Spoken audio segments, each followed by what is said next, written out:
But today I wanted to do a personal subject.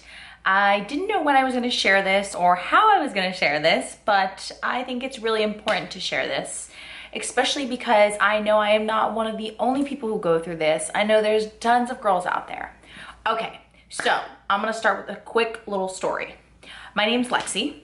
I grew up in South Florida, where looks are, of course, always very important. And I grew up in an area where fitness is important. I also grew up in a family that having a nice body was important. My grandmother, she cared about it. My mother cared about it. She didn't want us to be overweight, you know. So at a young age, I was watching what I was eating. I was, dieting, whatever it was.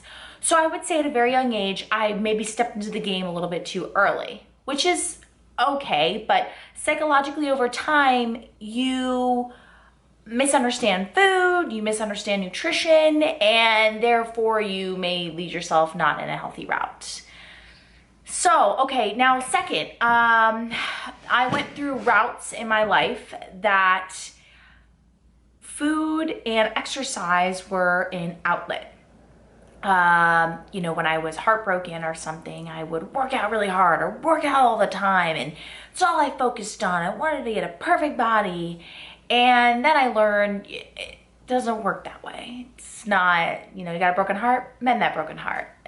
Do it through working out, staying busy, doing different things, whatever it is. Okay, and then second was over time, food, there was a misunderstanding between how much I should eat and shouldn't be eating and not being well nourished for my own body. And I should know better being a trainer myself. But you get lost in the midst of everything, especially with social media and diets nowadays and how much I should or shouldn't be eating. And I also personally went through having a thyroid problem and gaining about 20 pounds in a 3-month period. Emotionally, that is so hard on a girl to put on that amount of weight in such a short period of time. You emotionally are very scared about food. You do not want to put that weight back on.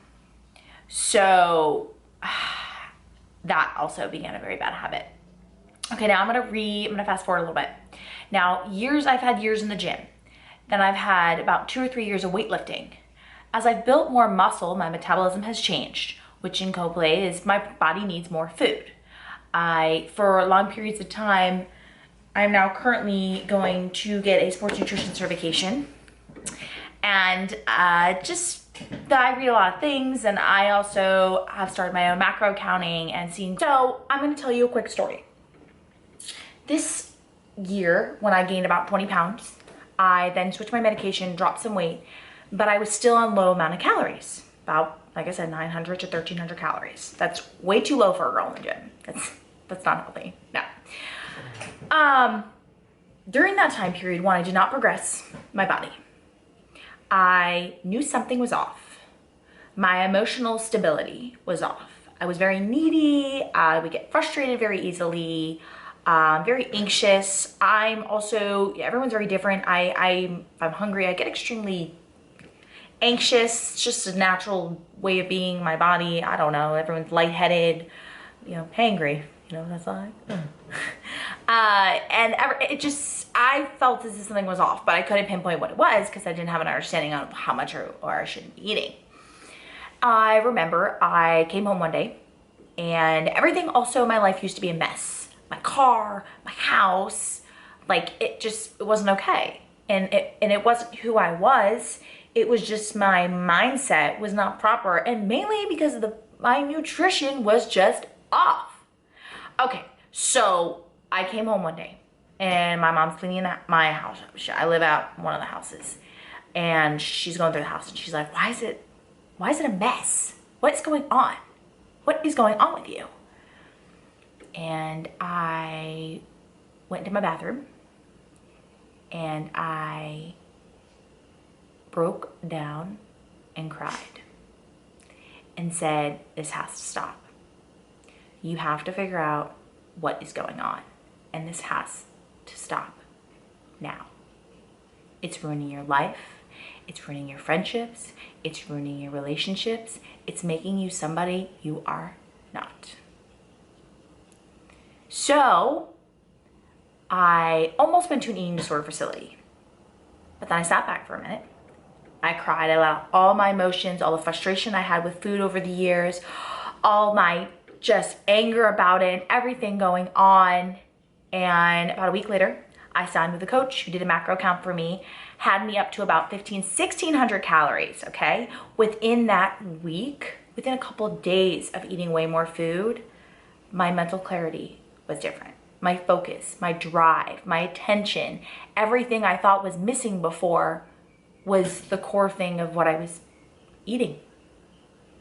So I am just such a big advocate now on macro counting, proper breakdown for your body, especially if you're in the gym training hard. I saw my strength go up, my energy go up, my attention go up, my emotional stability stay calm throughout the day, which is why they tell you eat meals throughout the day. Some people do intermittent fasting. I just like to spread my meals throughout the day. I just think I feel better on that type of eating program.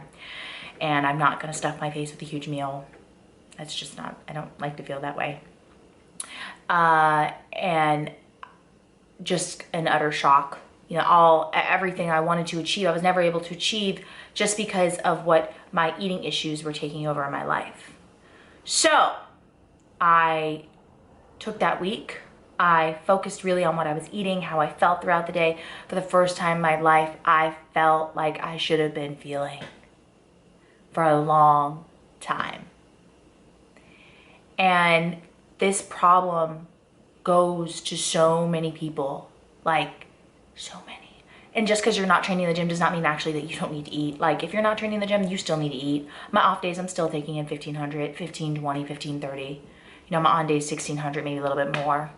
But I know there are hundreds and thousands of people out there that, one, do not have proper nutrition, two, do not even have the proper breakdown, and three, are not even eating throughout the day. So it amazes me. We could all succeed so far and do so much alone with just our nutrition being on point. Remember, for your body, not for hers, his, she, okay, just because they have 8 ounces of protein, you maybe need 6, you maybe need 4. Everyone is completely different on their breakdown. So remember that.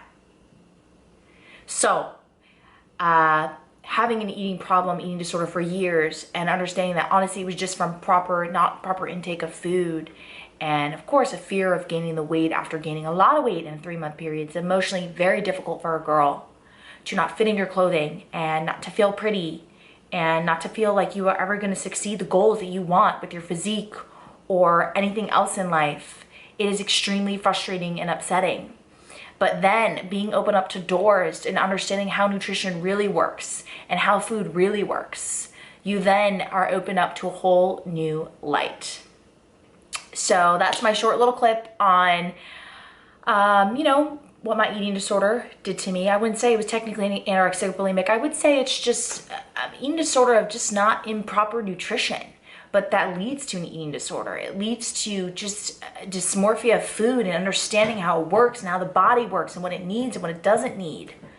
So please like and subscribe my other videos. I will throw up a couple of these. I do have a blog, lexerciseyourtime.net. Like I said before, it's about my intertwining fitness with how it intertwined with my life, and everything really reflects on each other. From the minute you wake up and you eat breakfast, to how you're training at the gym, to how you treat your friends, to how you study and focus, everything affects one another and it becomes a domino effect. And when my domino effect didn't start here in the morning and it was starting down here, my day only tripled low, low, low. Where if my domino effect was high and I could keep my body like this all day and my focus and my drive and everything else in my life, then it just all came to circle when I went to bed at night. So please like and subscribe. Thank you for listening and have a happy Sunday, everyone.